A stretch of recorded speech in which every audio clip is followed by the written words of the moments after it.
Yishibah, de facto the Glamour Planker, a member of the Plant Talk Nation and the Plant Talk Challenge. And it's quite a good space, you know, in this retreat to actually reflect on the journey of my planking. And so just thinking about what was I doing before I met this amazing Plant Talk phenomenon. Actually, it's interesting because at the time I had a very, it had seemed insurmountable challenge to do with one of the governmental systems that had seemed to be so overwhelming.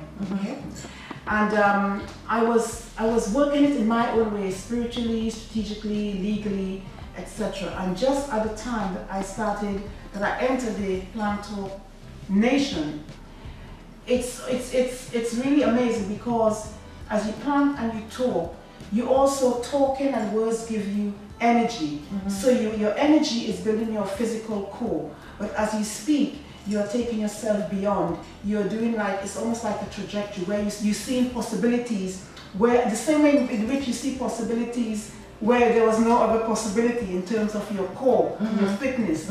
Correspondingly, things were beginning to shift.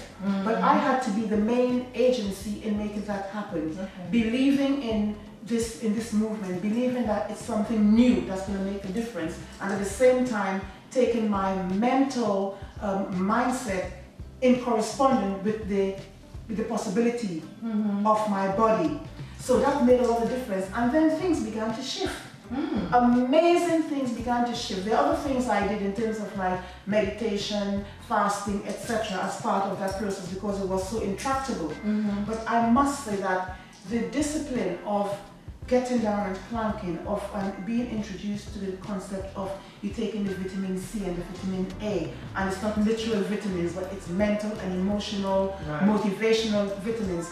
That just takes you into a whole other realm of possibilities. So for me, planking, like I said, it's not just about the physical. Like it is and it isn't, because it actually corresponds your thinking, your mindset, your cognition, your possibilities. So it's like a marriage, isn't it? It's a marriage, and it begins to integrate your physical, your mental, like you said, your emotional and your psychological. And then you are also part of you're part of a support group, you're part of a community, you're part of a nation that's non-competitive, but at the same time it's still pushing you past, you know, your limits. So you're part of a community, and it helps you to rise up and to go beyond your best. So this is not part of my lifestyle for eternity. My sisters, cousins, all over the world, people are saying, oh, you're looking fine. All the groups and contacts I had before, they're now looking at this planking, they're looking at it on Facebook, they're actually now navigating to the website and the Facebook page, etc. So, you know, when you have a new challenge or you're offered a new opportunity, you know, I'm a passionate person, I'm a zealous person. I just go, and when I go all out. And you know, sometimes people say, here comes the zeal. Oh my gosh, can I handle her today?